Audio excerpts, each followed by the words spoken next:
दर्शकबिन नमस्कार, म केबी गाउँले अहिले जुम्ला जिल्लाको पात्रासी गाउँपालिकामा आइरहेको छु। हामीसित कार्यवाहक अध्यक्ष हुनुहुन्छ, कार्यवाहक अध्यक्ष बलबहादुर बोहरा हुनुहुन्छ। यहाँलाई स्वागत गर्न चाहन्छु। स्वागत छ तपाईलाई। स्वागत छ। आरामै हुनुहुन्छ? हजुर आराम छ। अब अध्यक्ष कार्यवाहक अध्यक्ष सम्हाल्नु भएको छ, के छ गाउँपालिकाको सन्दर्भमा बताइदिनुहोस् न। अहिले हाम्रो गाउँपालिकामा अब यो असारे चट्टान पनि छ। यहाँ हाम्रा योजनाको हालमा योजनाबद्ध काम सुचारू भइराखेका छन्। कतिपय भुक्तानी लिइसकेका छन् र कतिपय भुक्तानीहरू लिनको लागि मानिसहरूको अब भिडभाड लागिराखेको छ। वडा नम्बर 2 को पनि अध्यक्ष हुनुहुन्छ? हजुर हजुर हजुर। के काम गर्नु भएको छ 2 मा बताइदिनुहोस्। 2 मा अहिले हामीहरूले जन्मदत्तादेखि लिएर विवाहदत्ता, मृत्युदत्ता र काहीँ बिग्रे भत्केका खाल्टाखुल्टीहरू र ठुला योजनाहरूबद्ध हामी लागि परेका छौँ। केही अब कुरा भइसकेका पनि छन्, केही हुँदैछन्। हजुर। वडा नम्बर 2 लाई समृद्ध बनाउनको लागि त्यहाँका चाहिँ जनताको आवश्यकता पूरा गर्नुको निम्ति के पहल गर्नु भएको छ? अहिले गाउँपालिका अन्तर्गत हाम्रो बजेटहरू विनियोजनमा कतिको सहयोग गर्नु भएको छ गाउँपालिकाको सन्दर्भमा? गाउँपालिकाको हकमा त हाम्रो वडामा निकै नै ज्यास सेवा सुविधा भइराखेको छ। अब गाउँघरमा हालहालै हामीहरूले अनलाइन सेवा पनि पाइराखेका छौँ। वडा कार्यालयभित्र मृत्युदत्ता, जन्मदत्ता यताबी कुराहरू वडा कार्यालय कर्मचारीहरूले फेस टु फेस। सामाजिक सुरक्षा भत्ता जनताले कसरी दिनुहुन्छ? हाते हात दिनुहुन्छ कि बैंकमा मार्फत दिइराख्नु? अहिले सामाजिक सुरक्षा भत्ता हाम्रो बैंक सिस्टमद्वारा गइराखेको छ।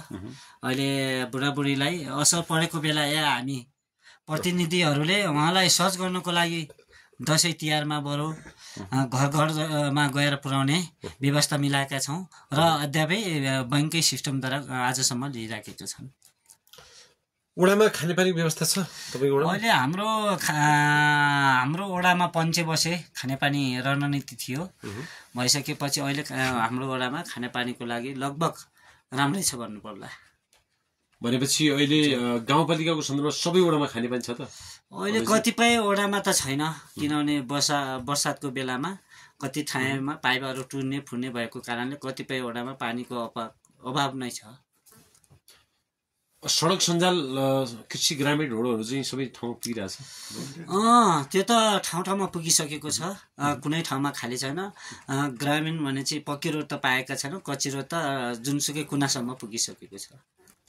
कृषिको हिसाबले यहाँ पात्रासी गाउँपालिका निकै महत्त्वपूर्ण विषय हाम्रो उत्पादनको हिसाबले यहाँ कृषि प्याकेट क्षेत्रको पनि छ। यसलाई चाहिँ अब कृषिमा आत्मनिर्भर बनाउनुको लागि योजना छ कि छैन?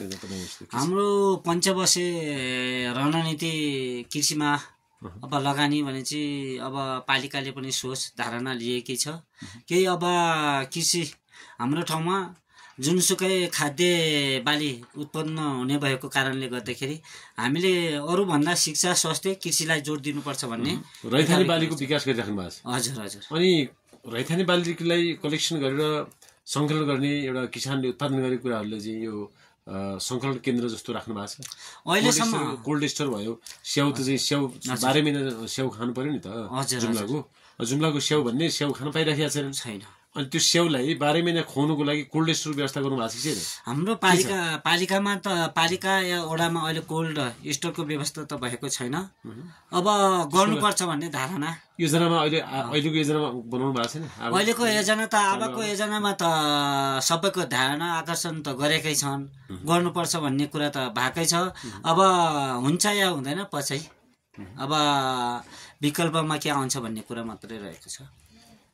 अन्तमा तपाईँको गाउँपालिकामा चाहिँ समृद्ध गाउँपालिका बनाउनुको भावी रणनीति योजना के छ त? तपाईँ अब एउटा अध्यक्ष वडाको पनि हुनुहुन्छ, अहिले कार्यवाहक अध्यक्ष पनि हुनुहुन्छ, समग्रमा बताइदिनुहोस्। अब हाम्रो सम्पूर्ण पालिकाको लागि आफ्नै पालिकाको ठुलो भवन बनाएर आफ्नो जस्तै भाडा दर नभएर आफ्नै भवनमा बसेर यद्यपि सरकारी कामहरू भवनबाटै गरेर गर्ने भन्ने सुरुवात राख्नु भएको छ। अनि अहिलेसम्म भवन त छैन, बनेको छैन। अब हाम्रो यही राशि तिर्की जिल्लाको त आसपासमा किन बनिरहेको छ? अहिलेसम्म अब सङ्घ प्रदेशको बजेटको कारणले गर्दाखेरि अहिलेसम्म अब अपुग भएको कारणले र जग्गा खरिदकै कति तिर्नुहुन्छ भाडा चाहिँ यहाँ मासिक? मासिक अहिले भाडा हाम्रो दर रेट कति छ त्यो अब थाहा खुलेन मलाई। अब प्रत्येकवटा यो पुरै घर भाडामा होला, अब थाहा नभएको हुँदाखेरि मैले यो भन्न सकिनँ। समृद्ध गाउँपालिका बनाउनुको लागि के योजना छ तपाईँहरूसित? अब हाम्रो समृद्ध योजना बनाउनको लागि हामीले कृषि बाली उपज आफ्नो अर्ग्यानिक बाली कृषि खेती गर्नुपर्छ, त्यसले चाहिँ समृद्धि ल्याउँछ भन्ने कुरा हामीले राखेका छौँ। हस्, समय दिनुभयो, धन्यवाद छ। हस्, कार्यवाहक अध्यक्ष जिम्मा लिनुभएको छ, तपाईँले समय दिनुभयो, जानकारी दिनुभयो, धन्यवाद छ। हजुर, नमस्कार। हस्, धन्यवाद छ।